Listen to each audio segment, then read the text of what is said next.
Mr. Mayor, it is 9 a.m. and the live stream and recording has begun. You may begin your meeting. Thank you, Madam Clerk. Good morning, everyone. Good morning, members of council, SLT, and residents joining us today.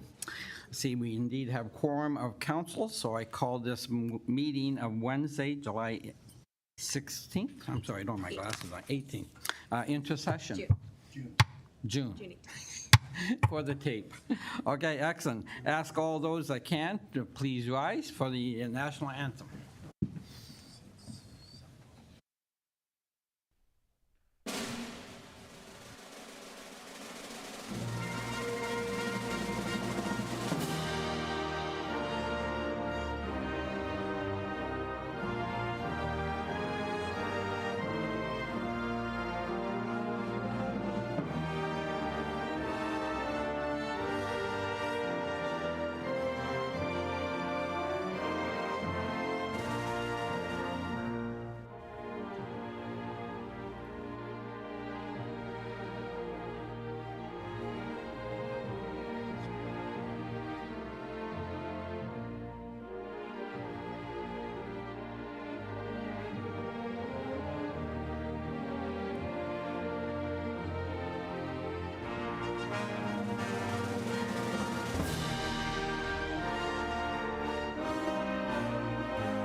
Okay, thank you.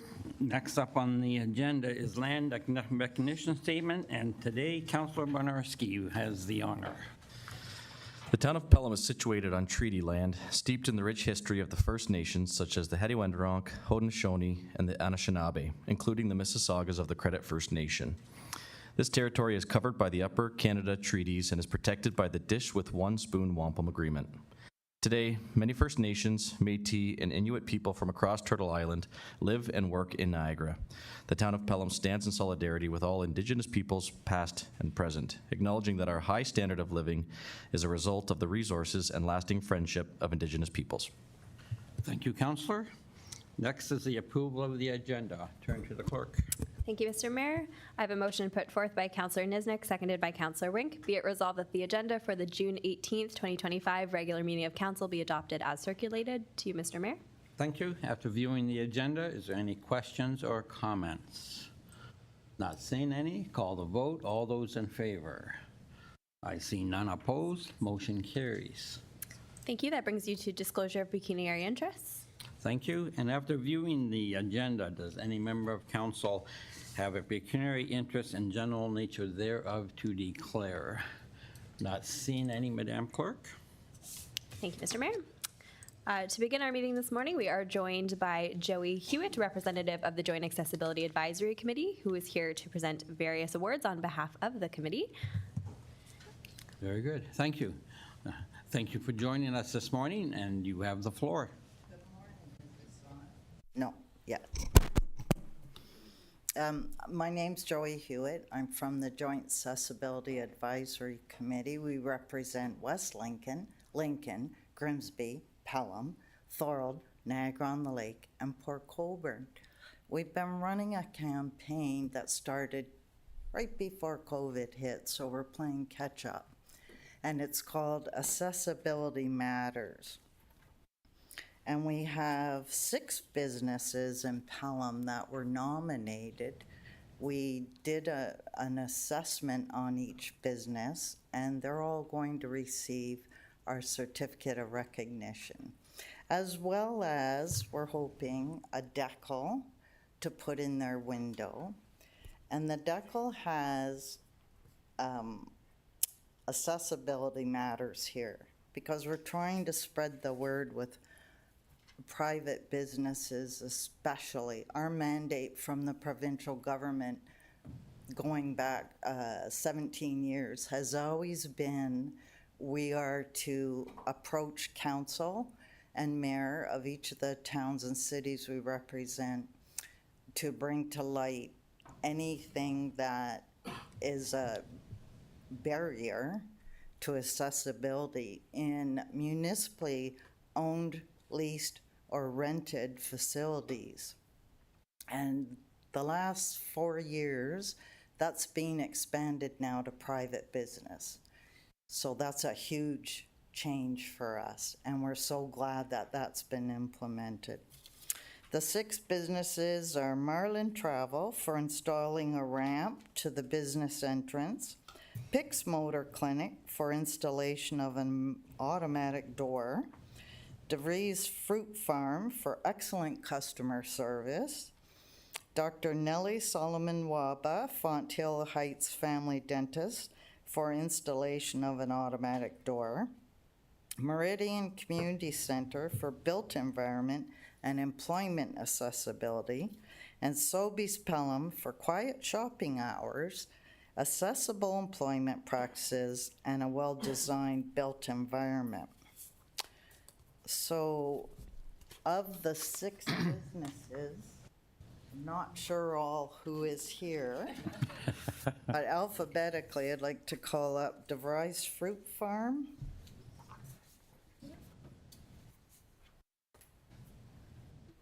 And you are? Dan. Dan. There you go. I'm you. sorry, but we don't have any money to put Frank.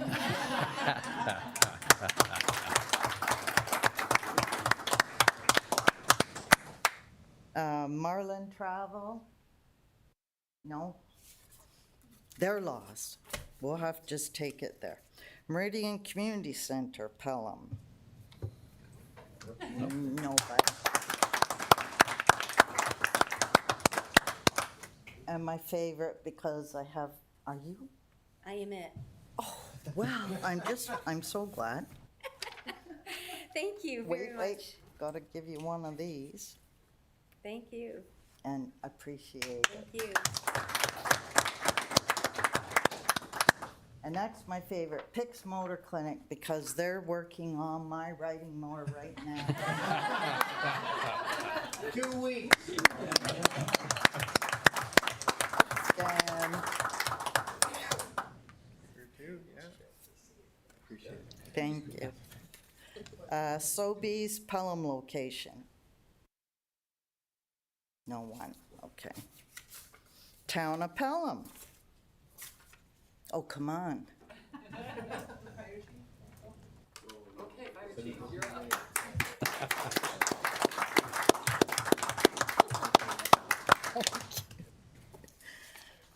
Dr. Nellie Solomon Waba, Fonthill Heights Family Dentist.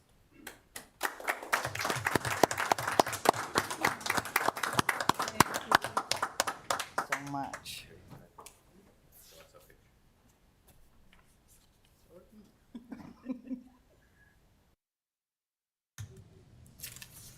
And that's it. We really want to impress on all businesses, the BIA, how important it is to consider accessibility issues. Accessibility isn't just a cane or a wheelchair or a rollator walker. It's hearing impairment. There's so many types of disabilities. A lot of them are hidden. But we so appreciate when businesses take it upon themselves to make changes that brings everybody into their business. It helps your bottom line. I have 53 people in my family. It's a big family. If I don't support a business because they're not adapting to include people with accessibility issues, the rest of my family doesn't bother using that business either. So it does have a huge effect. But we appreciate that everyone in Pelham has really stepped up. I've been doing this since 2004, and I've seen huge changes. So I hope it continues. Thank you for your time. Oh, before we go on, do you want to, we're more than happy to postpone council business for a couple minutes. If you want to have a group photo of the whole lot up here, it'd be, I'm sure we have someone here with a camera. If not, that's fine. Excellent. If all the recipients can come up in front of the horseshoe here. Obviously, the town is very proud that we have businesses that are stepping up and becoming accessible. Do you want to join them? Do you want to go join? Do you want to join them on behalf of the town? Okay.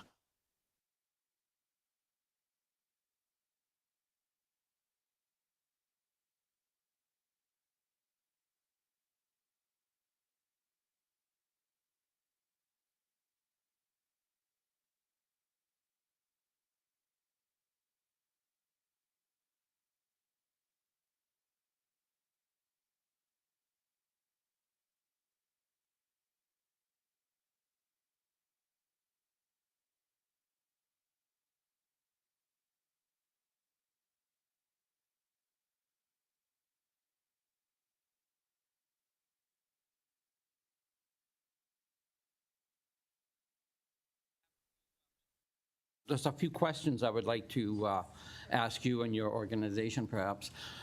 So quite an increase in your mandate to go from public into the private sector.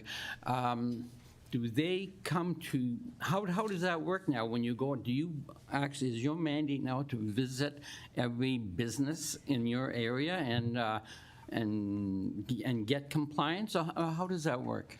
Well, Ford hasn't really pursued any accessible issues we've had, even though we've approached him occasionally. The Ontario mandate is what we're talking about.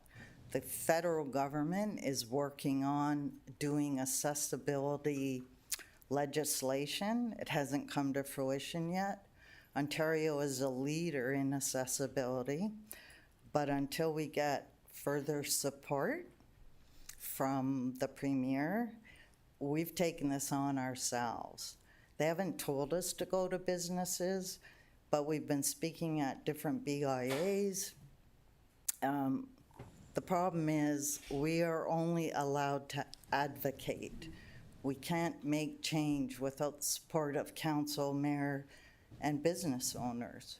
And business owners are starting to realize that accessibility issues, if they're causing barriers to their business, they're losing business.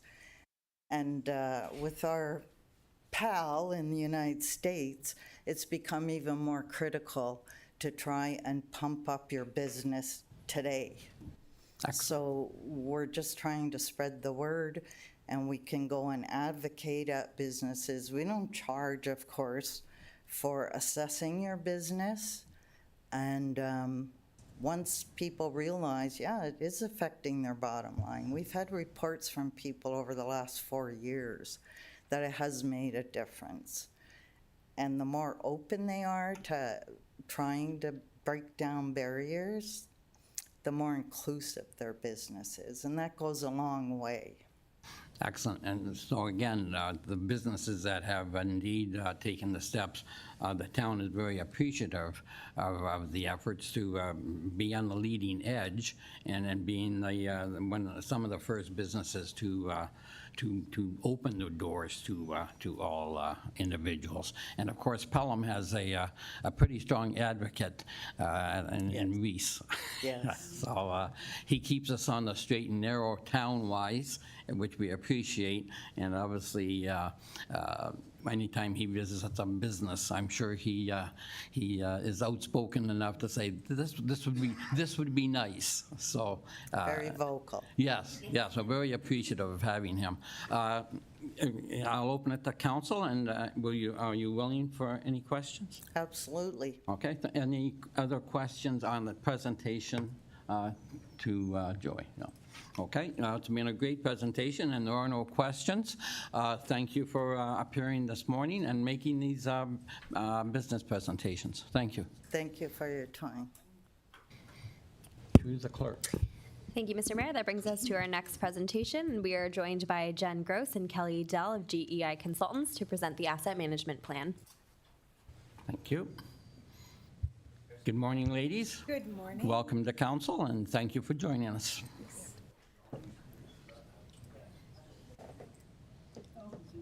And where is the presentation?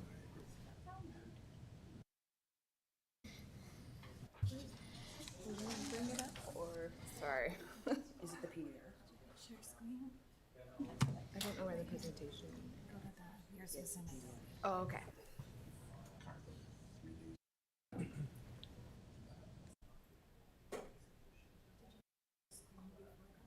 No.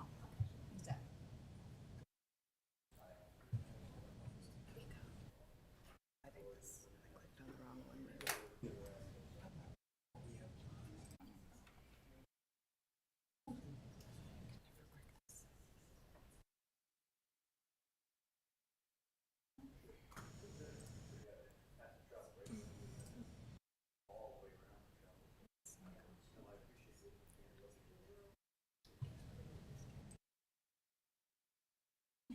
There we go.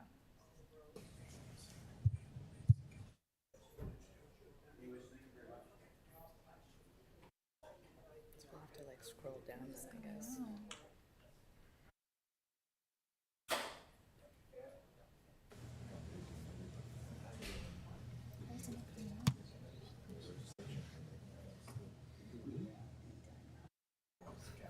Jody, you're not on Zoom.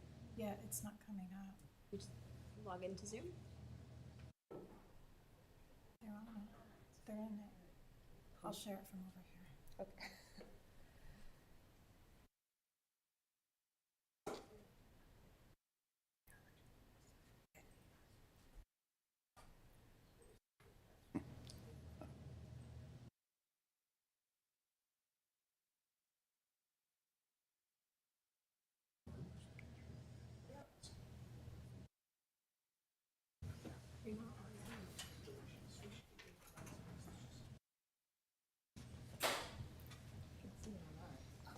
Yeah, it's shared here.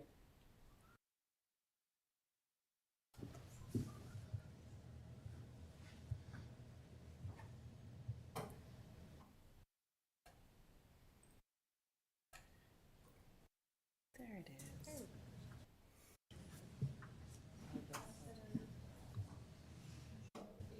Are we ready?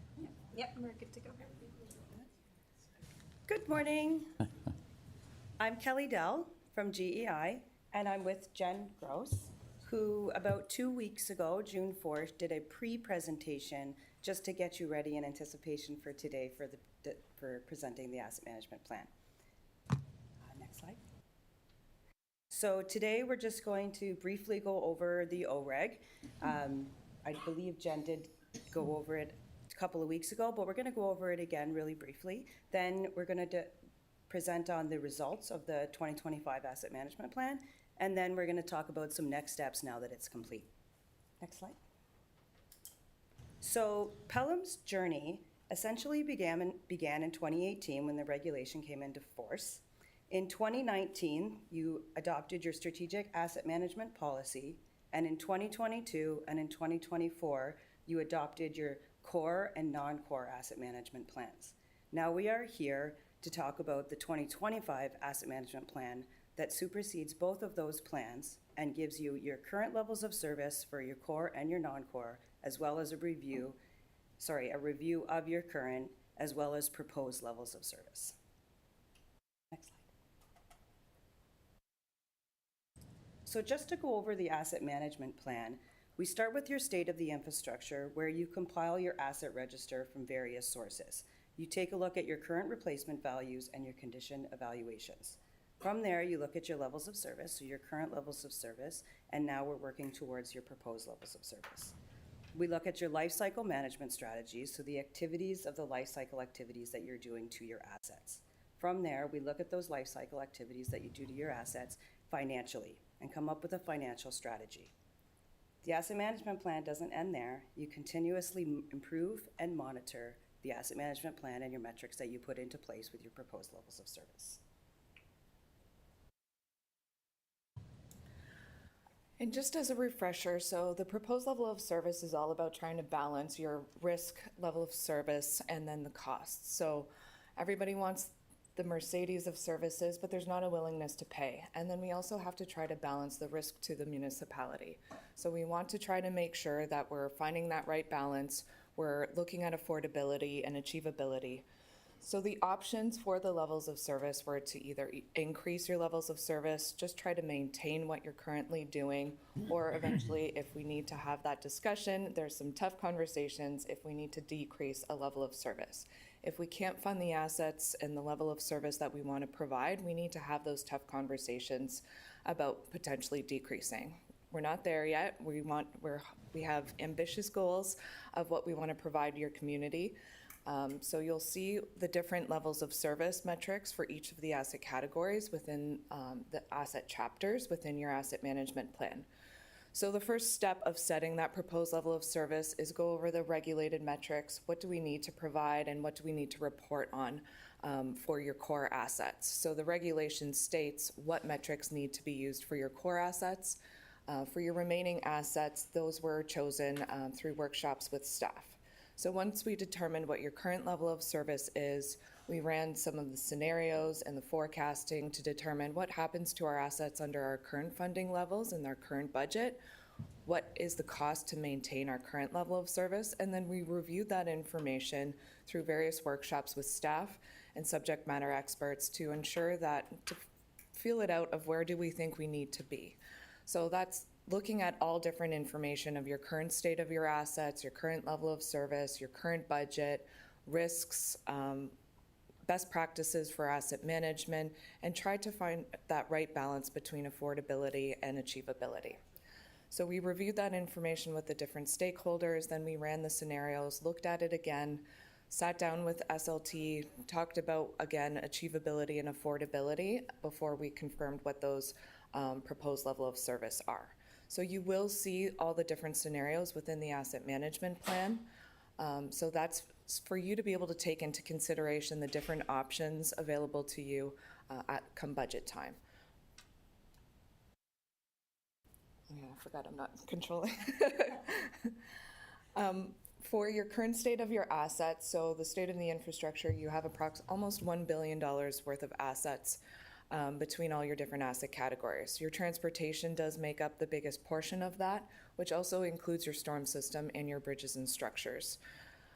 So that's pretty standard. Roads are expensive, storms expensive. From there you have sanitary, water, and then your facilities make up your most expensive assets. To the left you can see the condition profile of those assets for all of your assets combined. So you have you're kind of balancing between fair and good condition overall on average. It's kind of like right in the middle.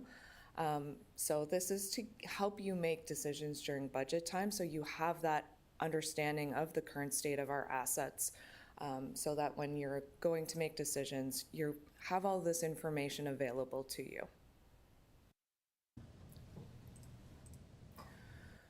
So just a deeper dive into the condition of your assets. So we've broken them out into between your core assets and your non-core assets. So your core assets include your transportation, which is storm and bridges and structures, and then your water and sanitary.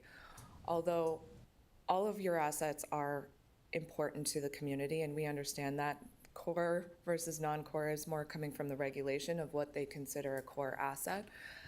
But we know all of your assets provide important services to the community.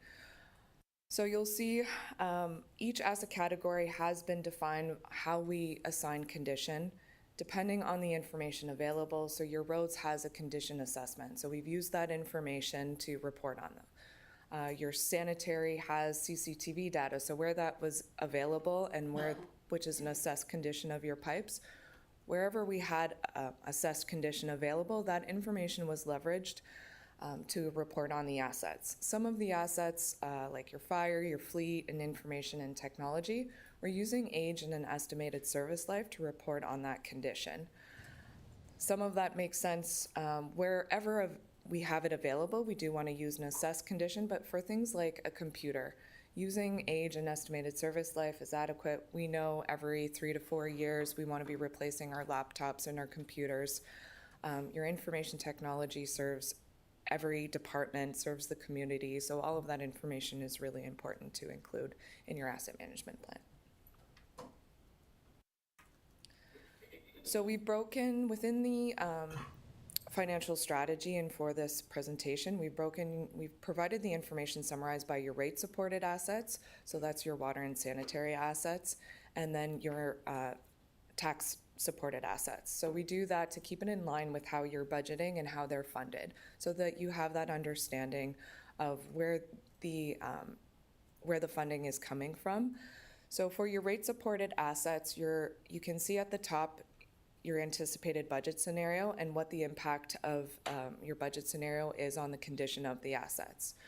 So the good news is you are very closely aligned with what that proposed level of service scenario is already. So you can see for renewal, rehabs, and replacements, approximately you're spending about $2 million annually on these assets, and then the proposed level of service is 2.9. So there is a gap there, but you are already very closely aligned with that proposed level of service. So your average annual infrastructure gap to maintain your level of service, so that's just trying to maintain our assets in approximately the same condition they are now, you only have an $83,000 gap. So that seems like a big number, but in the grand scheme of things, it is peanuts. So that tells me you are already currently budgeting to maintain your assets in approximately the same condition they are now. Your average annual gap to meet your proposed level of service is almost $1 million. So you can see the solid black line, which is underneath that average cost to maintain your current level of service. Again, that's because those budgets and what those needs are very closely aligned to your current budget. And then to get to that average spending for proposed level of service, you can see what that difference is. So the bars in the graph are your current budget and what you're currently spending on the different life cycle activities for your rate-supported assets. So for your tax-supported assets, there is a bigger gap. So you can see the top graphic for the condition profiles. If we continue to maintain your current budget, and so we did take your budget from your capital plan. So if we fund our assets the way that we're anticipating, you can see the impact on the condition of your assets. So you see that portion in red, which is your very poor assets, growing over that 10-year period. So you're currently spending approximately $7.9 million annually on renewal, rehab, and replacement activities. To reach your proposed level of service, you would need to be spending approximately $26.8 million. So, and you can see in the graphic how the improvement of reaching that proposed level of service to the condition of your assets. We're not necessarily trying to get rid of all of our very poor assets. That doesn't necessarily mean they're falling apart and unusable. Very poor is kind of your trigger point of they're coming up on their estimated service life, and we need to make sure we're paying attention to these assets. We're assessing them maybe more often. We need to start planning for their replacement. So that's kind of your trigger points, but not necessarily they're not usable. So to maintain your current level of service of just trying to keep your assets in approximately the same condition they are now is already a $19.1 million annual gap. To reach the proposed level of service, so again, we've tried to work with staff to figure out where do we want to be. Some of the proposed level of service for transportation was just set as we just are going to try to maintain what we're doing because there was already a really big gap. We don't want our assets to degrade any further, but it was important to try to make sure you understand what those needs are and trying to balance what that achievability and affordability is. So you do have a $19.5 million gap. So that is a result of most of the proposed level of service was chosen to be we're just trying to maintain what we're doing, and we don't want our assets to get in any worse condition than they are now.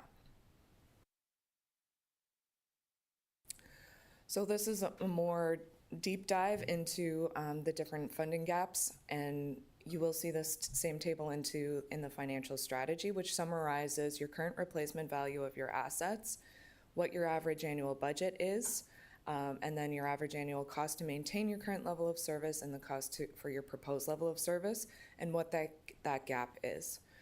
So then we also provide you the information of what that gap is in comparison to your current level of service. And one of the reasons we do that is those are big numbers, they're scary, but when you look at the comparison to that current replacement value, you realize it is a small amount. You have a lot of assets, and trying to maintain them is expensive. But your gaps are actually pretty closely aligned with what we're typically seeing across the province. So in total, you have about 2% of your asset replacement value. That's what your gap is when we compare it to your current replacement value. So again, this is just another way of looking at that same information. So when you look at your asset categories by their replacement values and then compare it to what your gap is, so we would expect to see your biggest price tag items have the biggest gap. That's what's happening here. Your transportation system, it does represent the bulk of your gap. But again, that is your roads, that's your bridges and structures, and that's your storm system. So those are all big ticket items. Storm is historically across the province not in great condition. So that all ties into what's making up that gap. So the strategies to close that gap. So we do want to, basically the messaging is we want to recommend incremental change.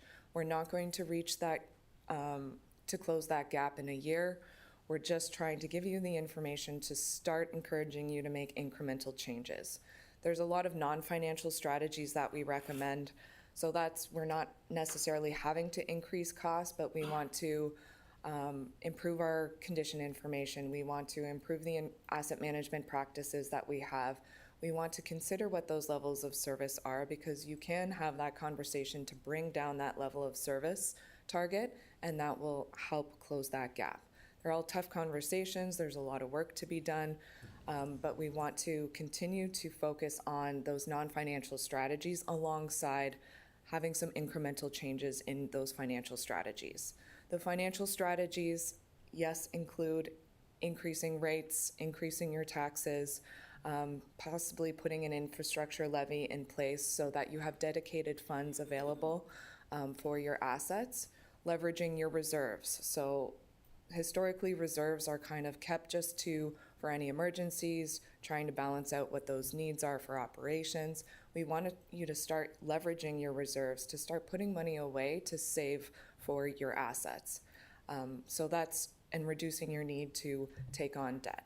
So if we continue to incrementally add into our reserves, have that money available to plan for the future, that will help you kind of balance out and some of those tougher peaks of assets needing to be replaced.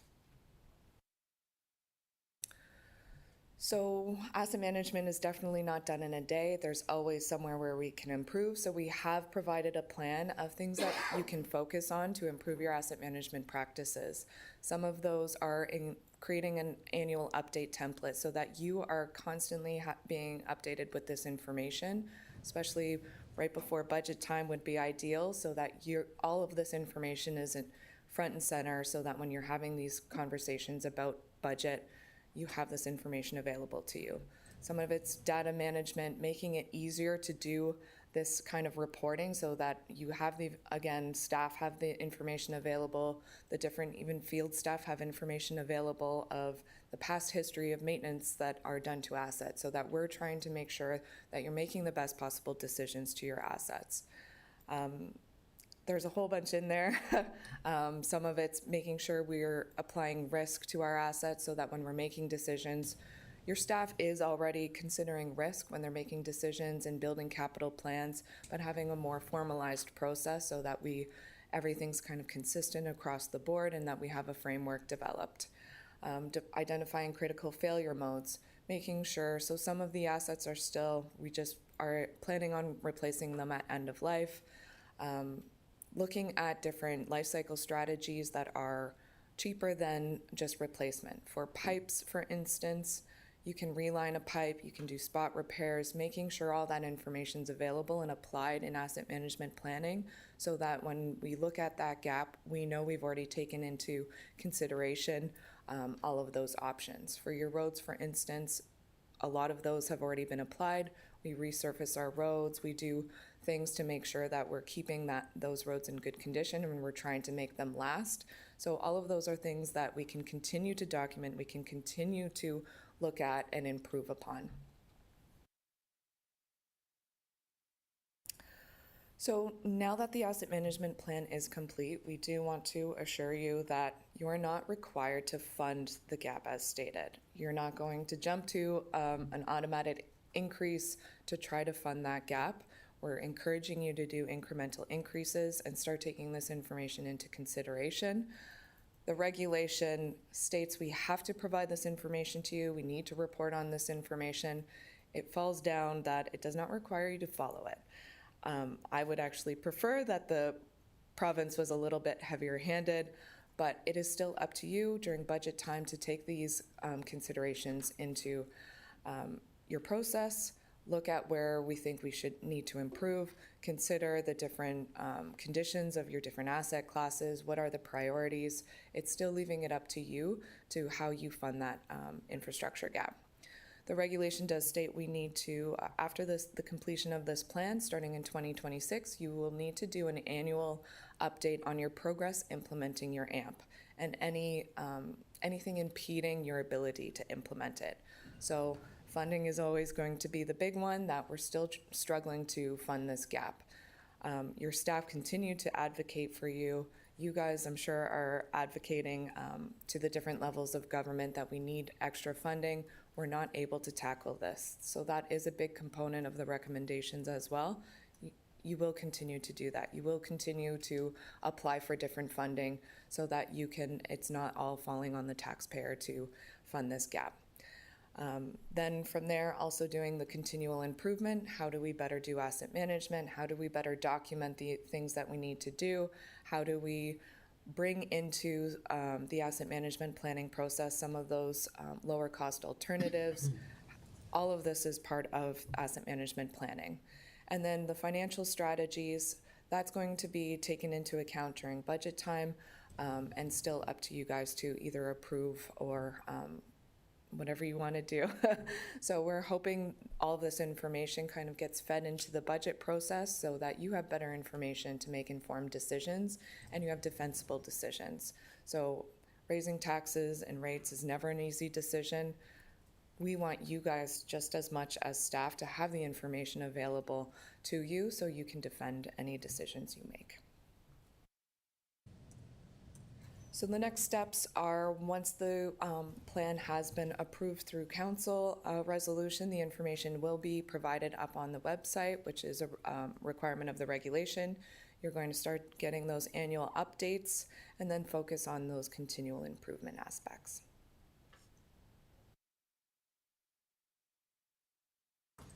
And that's the end.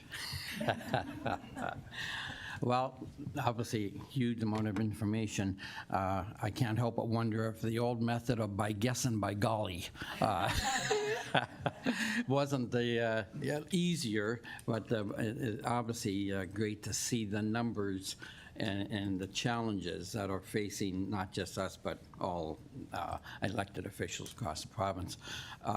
Before I open to council, so if this is a yearly update, so then is that that's not done by staff, that's done by your company to do the yearly update? How does that work? That's really up to you guys. Oh. Staff can complete the update, whatever. It depends on also what your priorities are for that update. We have our recommended approach of what we want to see in that annual update. The regulation states you only have to report on your progress implementing the AMP and then any impediments to implementing that and what your strategies are. We recommend that you do look at your state of the infrastructure and that's updated. We recommend that you update those levels of service metrics. so that you have that annual look at, are you getting better? Are we improving? Are we just kind of at a standstill, so that you have that information available? But ultimately, that's up to you guys. Other than meeting the regulation requirements, it will be up to you what that looks like. Excellent. And I see the CAO's button is on the microphone. Please, sir. So we've been working on that as an internal team, and I don't mind publicly stating that GI has been excellent to work with. So, and certainly they have some skills and knowledge that are go beyond what we have at the staff level. That being said, you don't pass the budget just yet. That's 5-6 months from now, and that will be a consideration. It is our intention, however, I can inform you that we mean to bring forward that annual report to you in a meeting in June every year, so just prior to the Canada Day, which has been working well for us. And it works well for us with our budget process, because we start in a substantive way as a staff under the mayor's budget process in July. And so in June, you'll get a report. Sometime in June each calendar year, you'll get this report that's been discussed. And you'll have a chance to comment about levels of service, comment about our reporting, comment about the different management practices that have been identified. And that gives us a chance to react and build, because it's fundamentally new to us, right? With this level of depth and analytical capacity. So that gives us a chance to react and put things that you want to see in the following year's budget at an appropriate time, so we're not playing catch up, we're not bringing you reports out of budget cycle. So the intent, regardless of who delivers it or how it's delivered, and certainly for the first one, I think there's a strong argument to consider help, but realistically, you can expect this in June each year, because that works well and gives us all enough time to react for a proper budget for the following calendar year. So that's the initial thought process on behalf of about a dozen of us at the staff level. And it's been a wonderful partnership, and we have a wonderful working product as a result of it. So I'm very happy with this and where we're at right now. Excellent. Thank you for those words. So when at the very first part of the presentation, I believe it was 73% of our town's assets were between fair and good. So I'd just like to thank staff that using the by golly and by guess formula, before we had all these figures to pinpoint things, that the staff was doing a very good job of keeping assets in good working condition and doing the replacement that had to be done. And obviously this is the amount of work that has gone into this, both by you and obviously each and every staff member, is going to put a whole new layer going forward, and we will be able to, this council can judge itself and staff and how we continue to go forward. So obviously, by guess and by golly was good, this is better. So it's always nice to know where you're going down the road. So again, this council appreciates the work that your company has put into this, and definitely has given us an insight into what we're doing good and what we have to improve on. So I will open it up to council now. Any comments or questions on the report to Council Nesnick? Good morning. Thank you for your presentation. It was very clear and much easier to listen to than to actually try to read and decipher. So thank you. It was, although it's very well laid out. I just want to confirm from my own understanding that the difference between rate-supported assets and tax-supported assets. So the rate-supported are like the ones that are set by rates like water and sewer that go on tax bills and that sort of thing. And then the others are everything else, basically, that the town provides in terms of services. Am I correct in that? Through you, Mayor, yes, that's correct. Thank you. That's all. Okay, thank you, Councillor. Councillor Bernarski. Thank you, through you, Mr. Mayor. Thanks for the presentation. I appreciate that. So it says that the AMP will be posted on the town's website as per the regulation and the requirement. How much data or information can the public dive into, or what do they see versus what town staff have access to? Just when they're, comparing the work that's being done and is done and decisions that would be made here, how much do they have? Through you, Mayor. So the whole AMP gets posted, so that really big, long document, so that does get posted. How much the public really dives into it, I would love to say everybody reads it. In my completely biased opinion, I don't know that they do, but it is available to them. So, and that's when if you do start getting questions about tax increases and all that, you can advise them to go look at the asset management plan to get that realistic state of our assets and why we need to spend this. So we hope you're able to leverage this as much as this is, staff have been doing asset management for a long time. All of this is just compiling all the information, how they take care of their assets so that we can report on it, communicate that to you, but this is also your communication tool to the public to share this information. We want to start considering, you can start considering doing asset management awareness and putting more information up so that it is more transparent. So the good thing about the asset management plan is providing this transparency. It's more difficult to fight about increases when you start looking at that realistic state of where you're at. And things are really expensive. Everybody's noticed in the past few years, pickup trucks are more expensive, construction's more expensive. You are not immune to that. And having that understanding with the public will help you hopefully make that decision. They won't have access necessarily to the data within that plan and what's really kind of driving that condition. We've tried to make it as clear as possible how condition gets assigned. In the future, what information you choose to show with the public is up to staff and you guys to, you can put information on a GIS and put that up on the town website. There's different opportunities that you can continue to share this information and be more specific if you choose to. Okay, thank you, Councillor. Any other questions or comments on the report? Councillor Kerr. Yes, thank you through you, Mr. Mayor. I was quite intrigued that only being $83,000 down wasn't too bad. But then I noticed by 2030 and 31 that it jumps incredibly or dramatically. And then in 2032, it drops well below. So it's kind of an anomaly that I see that fits in there of you normally follow regularized trends and then all of a sudden there's this massive uptick and then there's a tremendous crash and then it's back up again a little bit. Can you explain how you come to that conclusion? Through you, Mayor. So some of the needs, are you talking about the needs or the budgets numbers? I was just looking at the slide I was looking at was the rate supported assets infrastructure gap. Okay. That particular slide and going across, that's right, following each year kind of the forecast. So in terms, through you, Mayor, so in terms of what's been budgeted, we did take that 10-year capital plan. Sometimes the first few years are more thought out and more specific. We know exactly what we're doing. And then there's some placeholders. Yeah.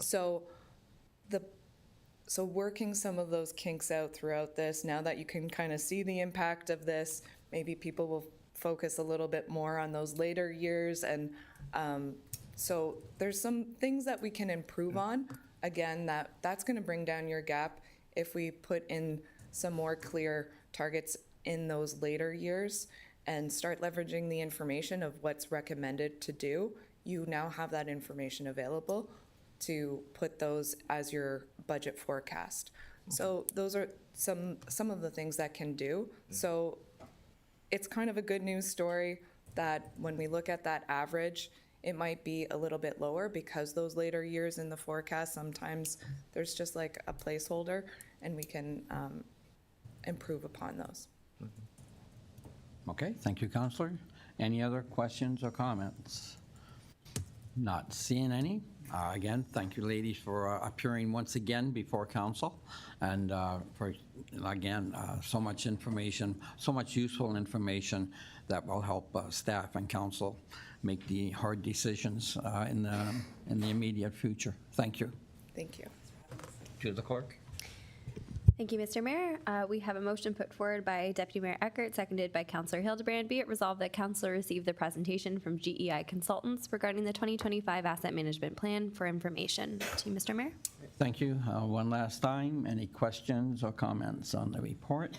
Not seen any. I'll call the vote. All those in favor? And I see none opposed. Motion carries. Thank you, Mr. Mayor. That brings you to the Associated Staff Report, 2025 Asset Management Plan, and I have a motion put forth by Deputy Mayor Eckert, seconded by Councillor Hildebrand. Be it resolved that Council receive Report 2025-0151 for information, and that Council approve the 2025 Asset Management Plan and direct staff to submit the plan to the Province of Ontario in accordance with OREG 588-17. To you, Mr. Mayor. Okay, thank you. And I'll turn to the CAO. My comment is staff and yourself must be, and obviously the consultants, must be pretty happy that the end of the road has been reached, or at least has been caught up to, and now it's just a case of maintaining as we go ahead. Any words, sir? When you look at it in its totality, it's almost been a 10-year odyssey.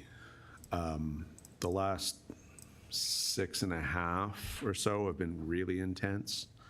There are a whole bunch of people who aren't in this room, a bunch of engineering staff upstairs, some managers in public works, probably out at Tice Road. There are some corporate services and accounting types down the hallway.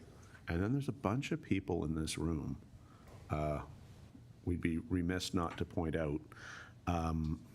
But that chap in the back, Derek, if he doesn't get a shout out, it's been a criminal breach of any basic management and leadership protocol on my part not to give the man a public shout out. So that I really want to do that.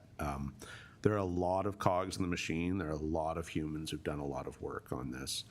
But he's been the constant and consistent one, and there always has to be at least one larger cog in the machine, and he is the biggest cog in the machine.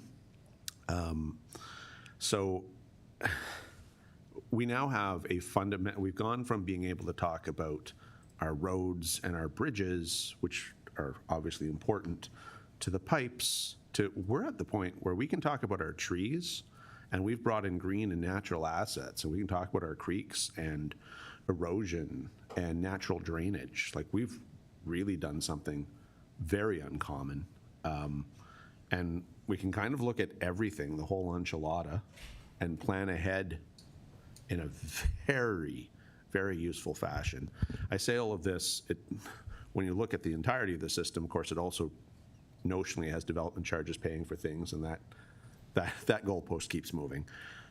And none of it includes the notion of grant funding. So the actual, although the numbers are correct and the analysis is right, it does miss the fact that we didn't get here just on our own. We're standing on our own shoulders for 70 years, more than 70 years as a municipality, and prior to Confederation, really, if you look at our history long enough.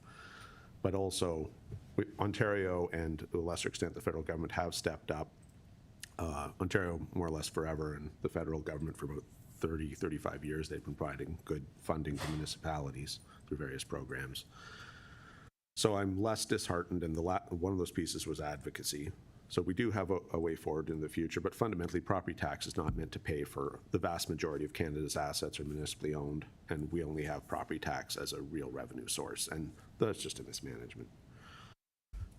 When you step back from that, this is a workable document. There's 180 pages or so of easy reading.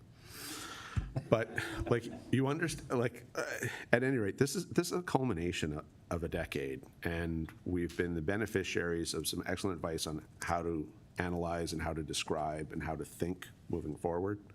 So thank you for that. But this is, and this is fundamentally full-time work for a couple of people in this building, and just will continue to be. It's really, really amazing what's been accomplished here. And we now have an analytical tool that none of our predecessors, no CEO prior to, no director of public works, no manager in public works, no treasurer, no one's ever had before. We have tools that none of our predecessors did. We have an analytical capacity no one else has had. It's a lovely culmination of technology and and conceptual thought, and then rich data. And those things combined give us tools to make sure Pelham is vibrant and functional in the future. And anyway, just really want to say congratulations to a lot of people, but just going to throw Derek's name again because I can. But honestly, a huge team of humans, and every single person, the cogs in the machine have to spin together, because even the biggest cog, it just spins. But like if there aren't other cogs, you're just spinning pointlessly. So we've got here after lots of years, and in one sense it never ends, and the other sense, thank God it's over. So I really think this deserves some clapping. I really do.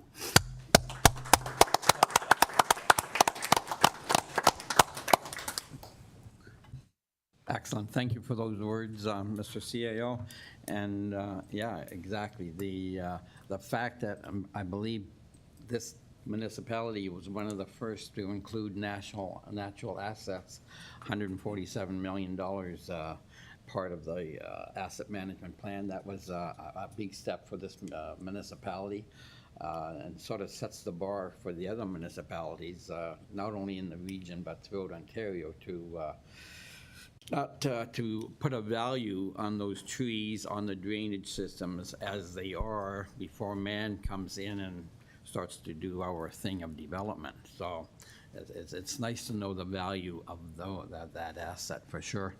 And I don't know if Derek is the asset management plan or if the asset management plan is Derek, but I know whenever I ride around in the truck with Derek and I'll make a general comment and then he goes into a 5-minute diatribe of facts and figures, and sorry I mentioned that, but this asset management plan, I obviously understand why his fingerprints are all over it, because the man is dedicated his life to detail. So well done, Derek, for sure. Any other comments, questions on this not only report but odyssey? Let's call it that. Not seeing any. I'll turn to the clerk.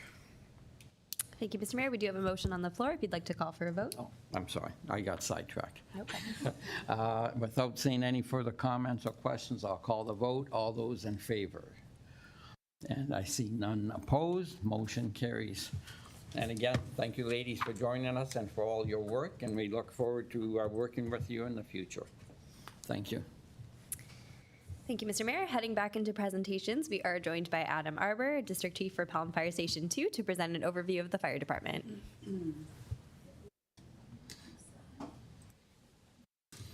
Good morning, Adam, and thank you for joining council. Good morning, Mr. Mayor. Thank you for having me. I will just pull up my slideshow here. We'll see if I can follow directions.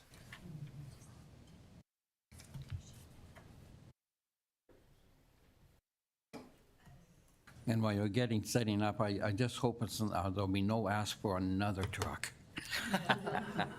I'll leave that to Chief Lynn. Indeed. All right. Good morning, Mr. Mayor, council, Mr. CAO, staff, members of the public. Thank you for allowing me to come in today to speak/brag about the fire department. What's changed in the last 3 years? A lot has changed. Some exciting changes and efficiencies, all under the direction of Chief Limburner. But most importantly, without the support of council, these changes wouldn't have been able to come to fruition. So in line, I guess, with the previous presentation, we talk about assets. Just since 2022 to today, the average age of our fleet has gone from 17 years to 12 years. So in the last number of years, we've received a new heavy rescue, new service vehicle in District 3, new pumper tanker in District 3, new light rescue in District 1, and a new light rescue on order to go into District 3. So all great strides. When we decrease the average age of the fleet, we get efficiencies just with maintenance and many other things that go along with that. Important note, this does exclude administration vehicles, so the chief's vehicle, fire prevention training vehicle, and so on are not included in this. This is frontline responding apparatus that are included in these numbers. So newer fleet equals lower costs, which is awesome for everybody involved. So we'll dive into some of the detailed changes that have gone on and some of the efficiencies where we've really changed the way we're doing business in the fire service. There's a saying in the fire service, and I always mess it up, so I'm going to have to read it. 100, some people say 200 years of tradition unimpeded by progress. That's not the case in Pelham. We look at lessons learned from other departments. Well, tradition's valued in our fire service. It's crucial for us in Pelham to embrace the necessary changes for efficiency, effectiveness, and most importantly, safety.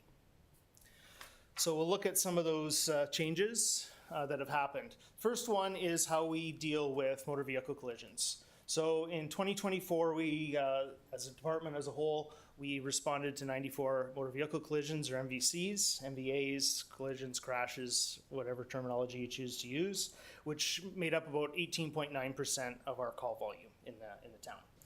In 2023, we responded to 104 motor vehicle collisions, which was about 20.3% of our calls. So it's pretty consistent over the past 2 years of the percentage of motor vehicle collisions that we respond to.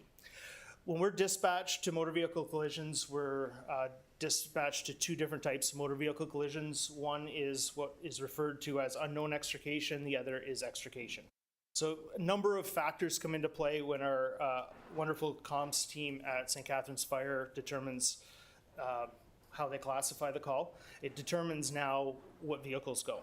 So a motor vehicle collision with unknown extrication, that's when there's minimal vehicles or minimal details are given. Could be fender benders, low speed streets, hit parked car, that type of stuff. Whereas a motor vehicle with extrication, the color is indicated that something's real, that this is a legitimate call. That, not saying that the others aren't, but it's legitimate in that there's some severity here. The other thing that falls into the MVC extrication classification is any road in the municipality that's got a posted speed limit of 80 kilometers or greater.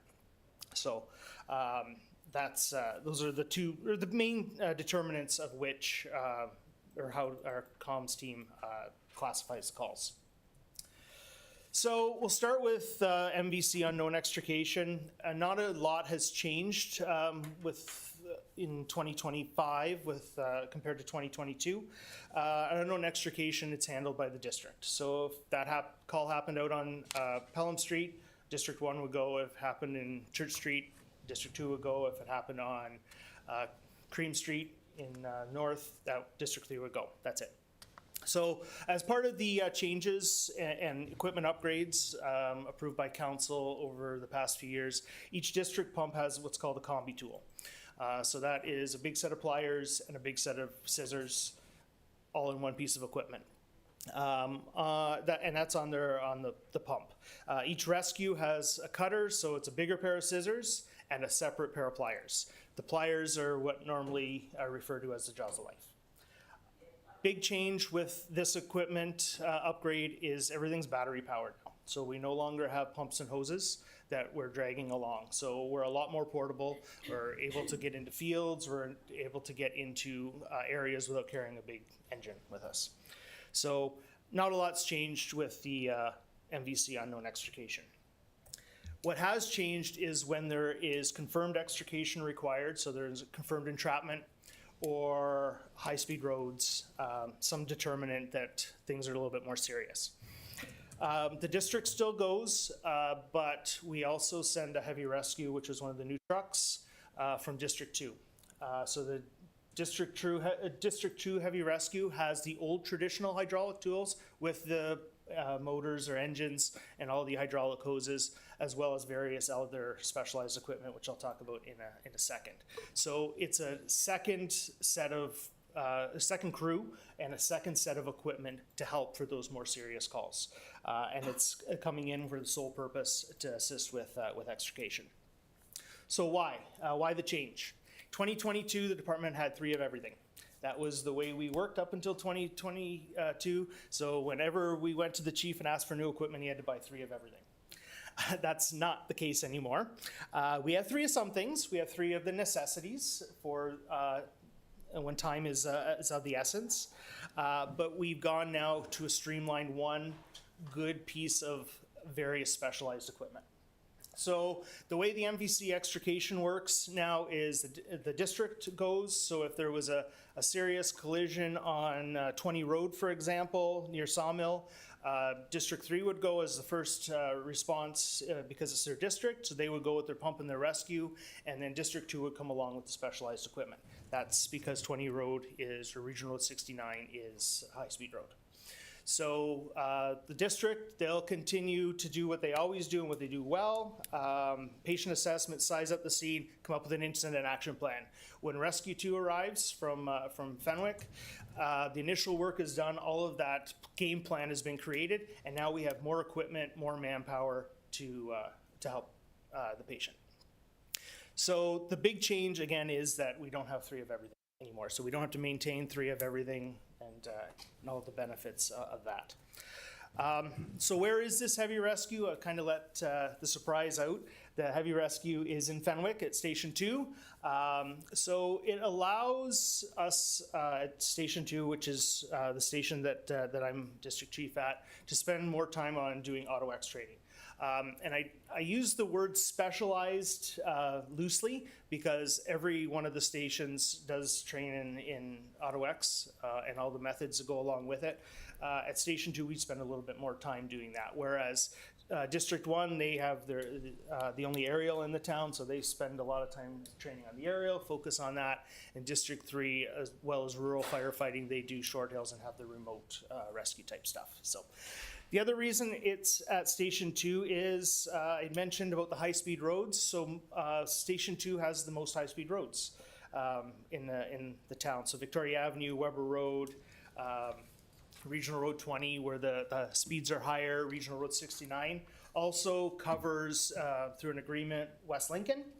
So we have the high-speed roads of Canberra Road going into Wellandport, as well as Highway 20 going up to Silverdale Road on the way to Bismarck. On the rescue, so between 2024 and this year, we have some specialized equipment on there. So lifting bags, it's a picture on the left there showing some of the bags lifting a minibus, so a cutaway bus to help with entrapment. So the lifting bags can lift up to 23 tons, up to 274 millimeters. And then on the picture on the right, this equipment was just purchased, just recently went into service within the last 6 weeks. It's stabilizing equipment for vehicles on its side that can handle up to 35,000 kilograms. So all of this stuff is important because of the high-speed roads, truck traffic, large vehicle traffic, and so on these roads. So by having it just one of these, so pre-2022, there's 3 of all of this stuff. Now we've got one. It allows the folks at District 2 or Station 2 to train and spend time perfecting the safety and all the things that go along with this equipment. One of the beauty items with this equipment is it's similar to equipment that the rest of the region has. So we can work with others. So the lifting bags, for example, West Lincoln, I mentioned Pelham covers part of West Lincoln. They have the same lifting bags. So we can work together if we're at a bigger call. It could be a heavy rescue, whatever the case may be. We can use interchangeable equipment with West Lincoln. The struts, if we were to get into some heavy technical rescue, Niagara Falls Fire Department is our go-to for technical rescue. They have similar equipment, so it's all compatible. And I think it's a beautiful thing. We're not in a silo anymore. All of our equipment can be used because ultimately what we're trying to do is help the residents and help whoever's in need. So lots of great stuff that's happened with this. So that's just the rescue side. From the firefighting side, lots of stuff happening here as well. Rural tanker capacity, that's the first thing. So 2022, we had 6,300 gallons of water that we would bring into a rural fire. 2025, so today, we have 7,800 gallons. So considerable difference in rural water supply. So this happened by us moving the former Tanker 3 to Station 2 and purchasing a new pumper tanker at Station 3. Ultimately, this saved $700,000 because we moved equipment that was still good. It still had life left in it. So instead of replacing 2 pieces of equipment, we replaced with one truck that has lots of capacity and lots of life left in it. So initial water supply, how it affected this, lots of numbers here. So 2022, each truck, the first truck that went to a call, the pump, had on average 2,650 liters. So that was 3 minutes of water flowing from a large diameter line. So call that big water. 2025, District 1 and 2 hasn't changed. We do have some hydrants in both District 1 and 2, so it's not entirely rural. Look at District 3, so Pump 3, which was one of the latest big trucks that was purchased, entirely rural. So on that truck, we have just over 11,000 liters of water, so that's 12 minutes of water on the first truck. So considerable efficiencies for the folks in the rural area where we're able to get big water fast to them. That doesn't change anything. District 1 and 1 and 2 are still sending tanker trucks to there. So the old truck from the old truck that was in District 3 is the new truck in District 2. That truck's still going to any of the rural calls. So we still have lots and lots of water going to calls in the rural area.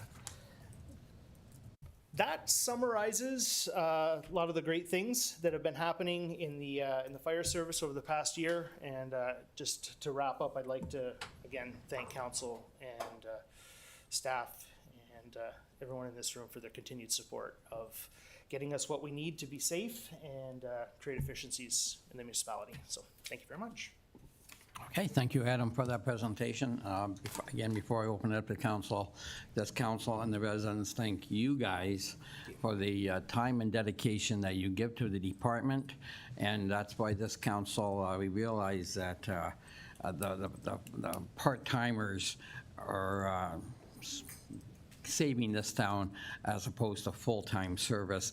And as you know, we get a reasonable request from you guys. It's more or less an automatic yes. Because if the ask comes, we know it's not frivolous.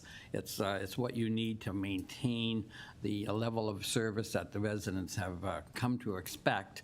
And yeah, this council has, and the previous council, we've had no trouble doing the best we can to come up with your equipment needs. That being said, is the fire service still mandated 20 years is the length of time for service trucks? Is that I guess if you don't have that, maybe the chief does, but after 20 years, or when it reaches 20 years, that's known as the end of its life and it's got to go down the road? Is that still there? I can defer to the chief for that, but in principle, there is a time limit for the life of a truck, and it's basically when the insurance companies recognize that truck's still a valid fire truck. So Okay. there are caps on different types of apparatus. Yes. Okay, so it's not so much a government mandate as an insurance mandate then? Is that, Chief? Through you, Mr. Mayor, it's, the rating comes through FUS, the Fire Underwriters Survey Association that looks at all our assets, and it depends on your rating. So if you were to look at a truck in Pelham, say Station 3, we were able to stretch out a pump there for like 23 years. But if that truck was in Toronto, it would be replaced every 7 years. If it was in Niagara Falls, it'd be every 10 years. So it depends on how your city's rated and how they rate your equipment. So there is guidelines to follow on basically Okay. your response. Thank you. I thank you for that. Just that, and I realize that in a bigger city, in 7 years, they probably have been beaten down to needing it. But as members of this council, we've also seen fire trucks leave Pelham service, and they've gone to other municipalities, and they look practically brand new. But at the same time, in 20 years, technology has changed, and what have you. And as you said, the insurance company says, time, because of the size of your community, you're going to have to replace this truck. It's just sometimes the ones that go down the road, you go, it's in pretty nice shape, and I feel happy for the community that truck is going to, because it's still an asset that's worthy of being used by a smaller community, actually. So it's great that this community actually reaches out to other municipalities and say, listen, we got this vehicle, can you use it? And I take it you put that on a website, or I don't know, how do we find out where we're going to send a truck at the end of its life? Through you, Mr. Mayor, depends on the truck. We recently sold an old tanker, 22 years old. 22-year-old tanker, and we received through Gov Deals, and we received $36,000 for it. Probably close to what we paid for it 22 years ago. So, but the trucks, we donated a pump to a Bearskin Lake Reserve. Yes. It wasn't really much use to us. It wasn't worth anything, so we donated it. And same with our old Rescue One. There's a small department in Little Burnt Bay, Newfoundland, Yes. that the truck wouldn't pass safety here in Ontario, but out there they have different rules. And the truck was accepted, so they flew out here and they drove it back. So Excellent. it all depends on connections. Someone knows somebody or whatever, and they Yep. say, hey, so. Excellent. Well, it's like I say, it's great to see the asset being used by other communities that we can no longer, for whatever reason, use. Any members from of council have questions or comments to Councilor Wink?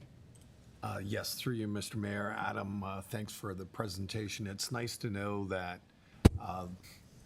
the entire department's thinking outside the box, you know, instead of just being very regimented and say, well, we need this with some out-of-the-box thinking. It's great to see that we've saved the town roughly $700,000. So that's amazing in itself.